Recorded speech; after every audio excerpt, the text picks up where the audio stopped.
Welcome to this space. If you're new to my world, my name is Hedi Shah. I'm a body worker and a mindfulness teacher, and I support humans to break free from the construct of today's society to create their unconditioned lives.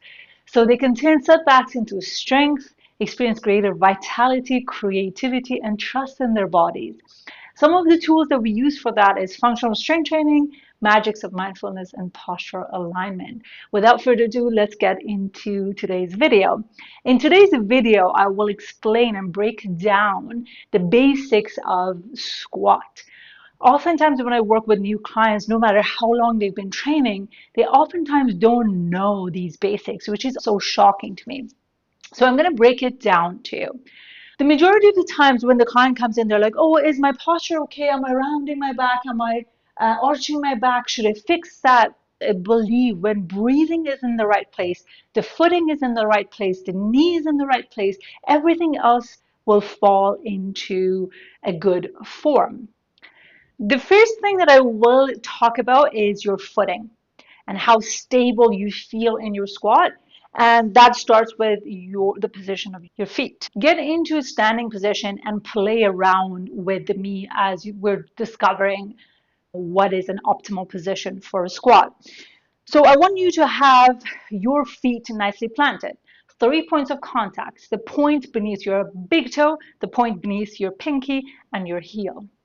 And then you want to open up your knee right over the big toe, maximum second toe. So this is my neutral positioning.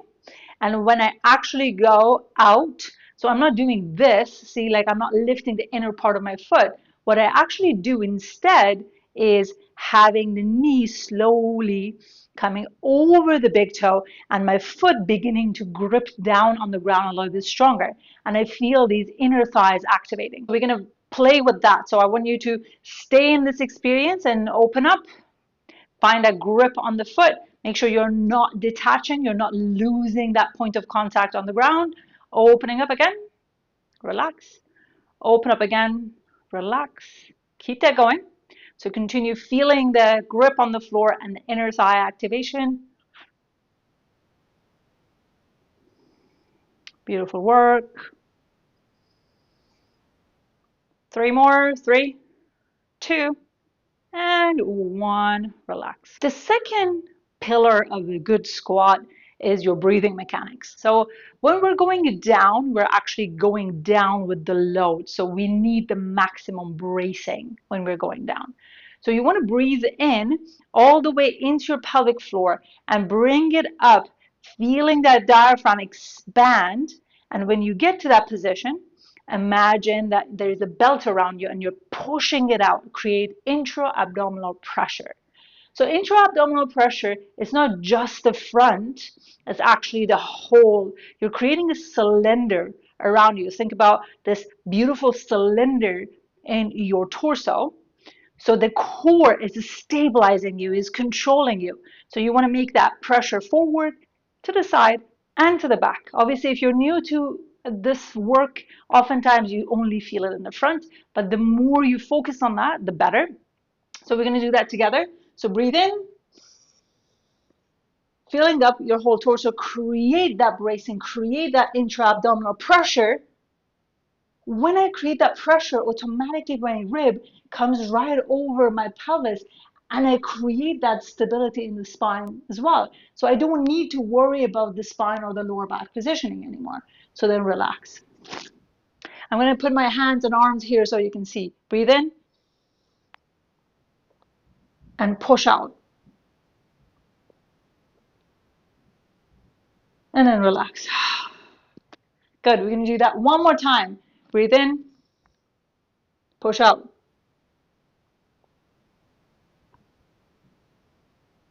And then relax. So now we're going to put all the pieces of the puzzles together. So finding that footing, knee over the big toe or the second toe, feeling everything is beginning to fire up already. Nice grip on the floor. And then we inhale, pushing everything out, creating that intra-abdominal pressure. And then we go down, nice and controlled. Pushing through the midfoot as you're coming up, presenting that hip forward, exhale.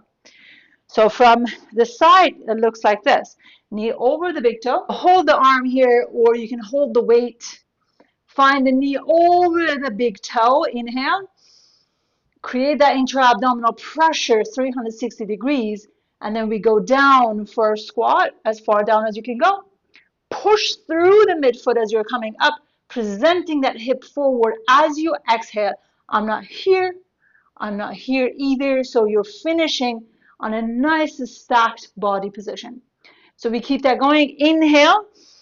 Create that intra-abdominal pressure, knee over the big toe. And we're going down, nice and controlled. Push through the midfoot. Come on up, rise. So when you're following these steps, there's no need to worry about you're doing the squat like this. So everything remains nice and stacked. And we also encourage knee over the toe movement. But if you're a beginner and you've never done anything like that, so you can start with a box squat or a chair squat. Get yourself a chair. The mechanics remain the same, but it's helpful to practice it on the chair and slowly building up to a full-on squat. Again, knee over the big toe. Inhale, creating that intra-abdominal pressure, 360 degrees. We go down nice and controlled. Tap your bum, push through the midfoot. Come on up, rise. Inhale again. Push through the midfoot. Come on up, rise. When we're coming up and rise, that's when we exhale. So making sure that the exhale, feel that the rib is coming down and in, and you're creating that interconnection between the rib cage and the pelvis. And then we go back to inhale, go down, coming up, exhale, and then we repeat the cycle for every rep. Obviously, there are so many little things that you need to think about when we really focus on form. It's not just like that. But when you get better, you can automatically go through it without necessarily thinking every step of the way.